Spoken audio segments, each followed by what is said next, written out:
Okay, big news in New York. Yes. He grew up right here in Hicksville, Yes. and now Billy Joel is doing his 100th concert at Madison Square Garden. And to give us a kind of like Overview? an overview is a good way to put it. Yes. Billy Joel doing his 100th sold-out concert Yes. at Madison Square Garden. Rocco, your take on the Piano Man doing 100 straight concerts at MSG?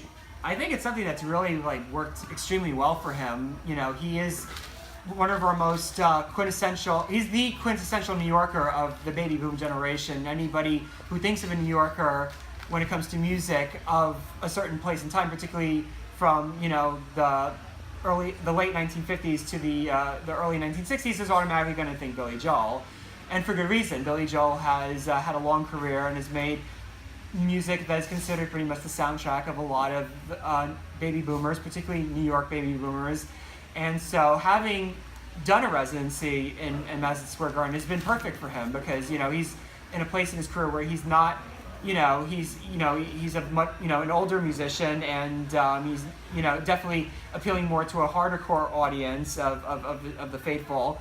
So I think in that regard, having that be in a venerable New York institution like Madison Square Garden is absolutely perfect. To do it every month, it strengthens the interest in Billy Joel, and has Howie, and I in conversation, he has always mentioned that is the fact that every show is sold out. So it definitely speaks to the kind of fervent interest that people have still in Billy Joel and his music, and a lot of it is due to the fact that the music has held up relatively well.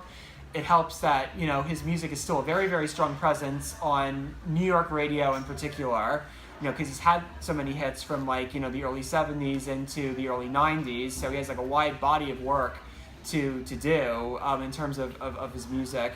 And what I think helps particularly about his concerts, especially the residency shows, is the fact that he always adds a new element. He's had people like Elton John, and just most recently Bruce Springsteen guests appear in his concerts. He's had new talent appear in his concerts, local acts, Miley Cyrus, So what he's done is he's helped to keep his shows unique and varied, to the point where even if you've already seen Billy Joel perform before, there's a new element to add to it, that it doesn't feel like the same old thing. And it works well for both him as an artist, and it works well for people in the audience to come and enjoy it, and as something that's a unique form of entertainment unto itself, rather than the typical concert where everything's tried and true and familiar. And Billy Joel has been able to have a form of entertainment that is like a unique event unto itself, and I think that's been very, very good in making a Billy Joel concert kind of a great staple of something to see in New York today. And I think that's something that's going to very much continue on for as long as Billy Joel has the passion to perform. It's definitely something welcoming for a lot of people of people who grew up liking Billy Joel's music, and new people that have only begun to appreciate Billy Joel now.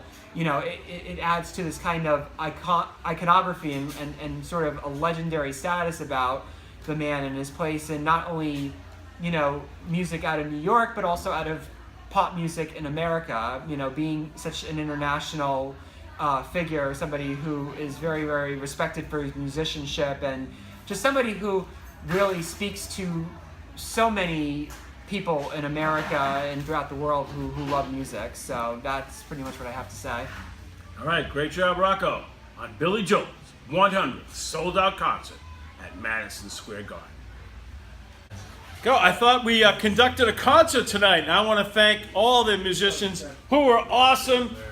My longtime friend Victor Peretz, Aaron Holland, and all the way from Ukraine in upstate New York on the flute, he is Dennis Savelyev. They were great. I want to thank my videographer and movie critic, Rocco, for a great job.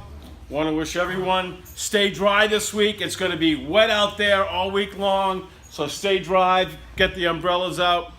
And our thoughts and prayers are with the people of Missouri who lost their life this week in that horrific duck boat accident. So life is unpredictable. That's why I always say enjoy life, take it one day at a time, You never know. You're not guaranteed tomorrow, so just enjoy, and we hope you enjoyed.